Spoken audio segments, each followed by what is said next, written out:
Hello students, today we are going to perform an experiment in our mechanical vibration lab. Our experiment number is 6.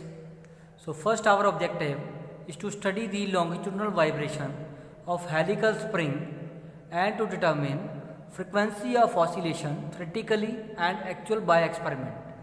So we are going to determine the frequency of oscillation for helical spring mass system.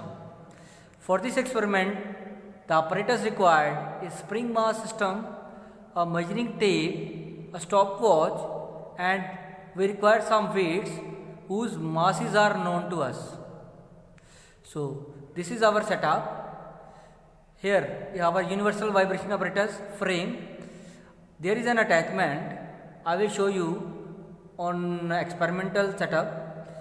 So this is a helical spring which is attached to the frame and to the platform. On the platform we are going to put weights and this spring is going to expand. When we are going to increase the weight, the spring will keep on expanding. So by doing this we can measure the spring stiffness. So here some formula, we will find out some spring stiffness. After that we will find out T theoretical, that is the theoretical time period. That is this equation is already derived. It is 2 pi W by Km. After that we are going to find out F theoretical, that is the frequency of theoretical oscillation. Then we are going to find out T actual, time period for actual oscillation, and then F actual, frequency of actual oscillation. Then we are going to compare these two frequencies. Now we will move toward the experimental setup and perform the experiment. So students, this is our experimental setup. Here is a helical spring which is attached to the frame. One end is attached to the frame and another end is attached to the platform. So first our purpose is to find out the stiffness of the spring, that is K of the spring. For calculating this, we have to note down the deflection of the spring. First, I am going to note the deflection of the spring. Length of the spring. The length of the spring came out to be 20 centimeters. Now I am going to put a weight. Weight is 0.5 kg. I am going to put on the platform and noting down the length of the spring. Now the length of the spring came out to be 20.6 mm. So that is the deflection of the spring is 6 mm only. When the weight is 0.5 kg, the deflection is 6 mm. Now I am going to change the weight. Then again I am going to note down the deflection. Then I have another weight of 1 kg.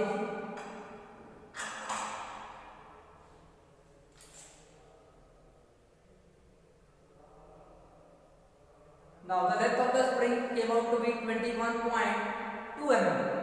So the deflection is 1.2 centimeter. So the deflection in meters is 0.012 meter. When the weight is 1 kg, the deflection is 1.2 centimeter. You can note down this reading. Now I am going to put 1.5 kg, 1 kg plus 0.5 kg.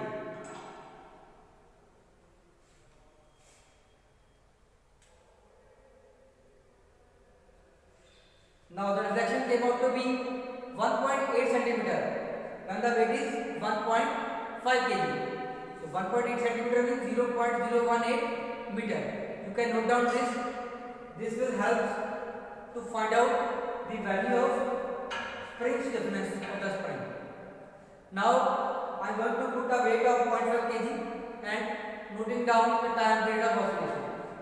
So weight is 0.5 kg. I have a stopwatch.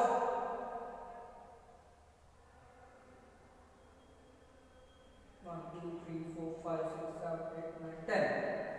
The time period for 10 oscillation came out to be 4.6 seconds.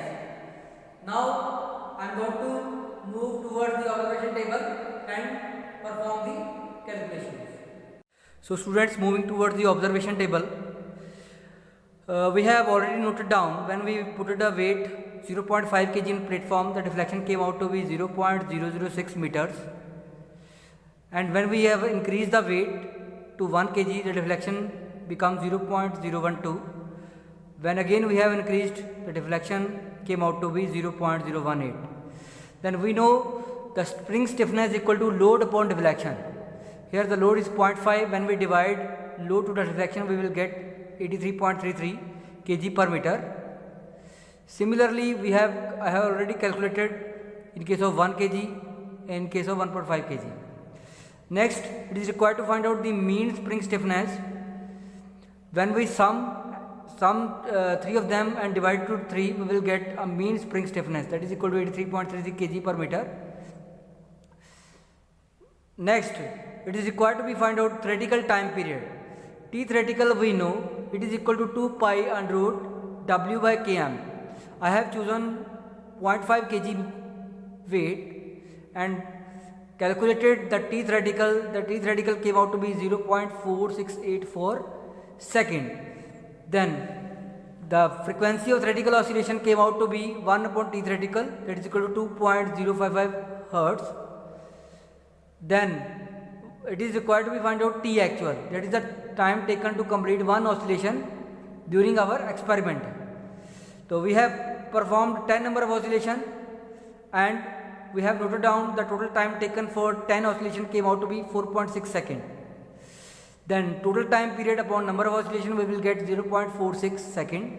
This is T actual. Then F actual, frequency of actual oscillations, that is experimental frequency, that came out to be 1 upon T actual, that is 2.1817 Hertz. After calculating, we have put it in table number 2. So table number 2 express that the frequency of experimental oscillation came out to be 2.17 and theoretical oscillation came out to be 2.055 Hertz. So it is observed that the theoretical frequency and experimental frequency are nearly equal. So we can say that our experimental frequency is correct. So that is our objective. So our objective is fulfilled.